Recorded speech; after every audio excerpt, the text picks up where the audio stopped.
Hi నమస్తే, నేను మీ journalist రెహమాన్ని.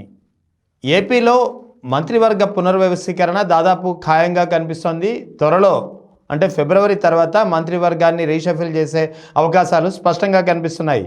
ఇప్పటికే మంత్రివర్గ రీషఫిల్ చేస్తే మొట్టమొదటిగా మంత్రి పదవి పోయే పేర్లలో ముఖ్యంగా 5 పేర్లు వినిపిస్తున్నాయి.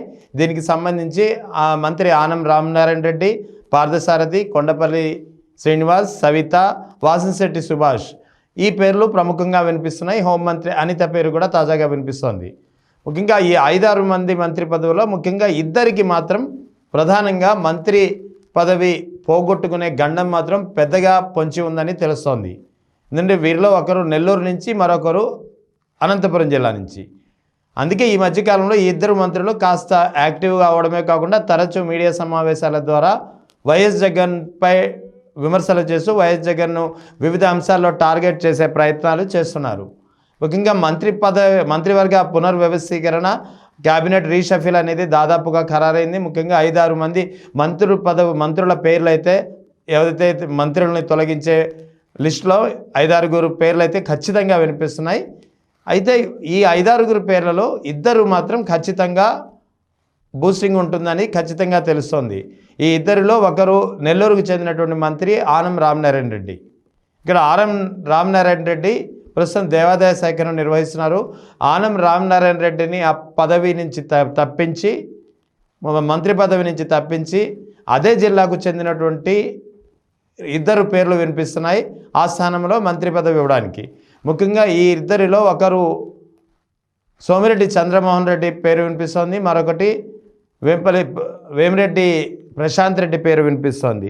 సో ఈ ఇద్దరిలో ఎవరో ఒకరికి మాత్రం ఖచ్చితంగా మంత్రి పదవి దక్కే అవకాశాలు నెల్లూరు జిల్లా నుంచి ఉన్నాయి.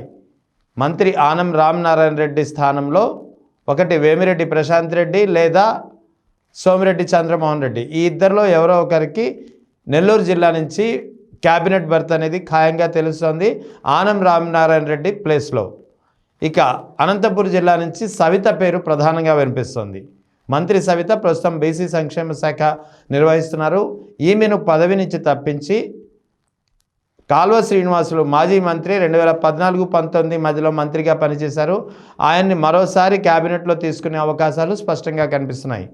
అనంతపురం జిల్లా నుంచి ఇప్పటికే పయ్యావుల కేశవ్ ఉరవకొండ ఎమ్మెల్యేగా ఉన్నారు. ఆయన ఆర్థిక శాఖ మంత్రి బాధ్యతలు నిర్వహిస్తున్నారు. సో ఇప్పుడు అనంతపురం నుంచి సవితను కూడా మంత్రి పదవి నుంచి తొలగించి ఆమె స్థానంలో కాల్వ శ్రీనివాసులకు మంత్రి పదవి ఇచ్చే అవకాశాలు స్పష్టంగా కనిపిస్తున్నాయి. సో ముఖ్యంగా 2 పేర్లు, మిగతా మొత్తం 5-6 పేర్లు అయితే వినిపిస్తున్నాయి. కానీ అందరి పరిస్థితి ఎలా ఉందో ఏంటో కానీ ఈ ఇద్దరిని మాత్రం ఖచ్చితంగా క్యాబినెట్ నుంచి తప్పించే అవకాశాలు పెద్ద ఎత్తున కనిపిస్తున్నాయి. ఒకటి రామనారాయణ రెడ్డి, రెండవది సవిత. సో ఇద్దరి ప్లేస్లో రామనారాయణ రెడ్డి స్థానంలో వేమిరెడ్డి ప్రశాంత్ రెడ్డి లేదా చంద్రమోహన్ రెడ్డిని తీసుకునే అవకాశం ఉంది. అయితే కోటంరెడ్డి శ్రీధర్ రెడ్డి పేరు కూడా వినిపిస్తుంది, కానీ ఆయన కూడా ఆశిస్తున్నారు. కానీ ప్రభుత్వం నుంచి మాత్రం ఆయన పేరు పెద్దగా పరిశీలనలో లేదని తెలుస్తోంది. ఇది ఇక్కడ వేమిరెడ్డి ప్రశాంత్ రెడ్డి లేదా సోమిరెడ్డి చంద్రమోహన్ రెడ్డి పేర్లు ప్రభుత్వం సైడ్ నుంచి పరిశీలనలో ఉన్నాయి. కోటంరెడ్డి శ్రీధర్ రెడ్డి మాత్రం తానైతే ఆశిస్తున్నారు, కానీ ప్రభుత్వ పరిశీలనలో మాత్రం ఆయన పేరు లేదని తెలుస్తోంది. ఇక అనంతపురం సంగతి ఎలాగా. సో మొత్తానికి ఈ ఇద్దరు మంత్రులు మాత్రం ఖచ్చితంగా తమ పదవి కోల్పోయే అవకాశాలు పెద్ద ఎత్తున కనిపిస్తున్నాయి.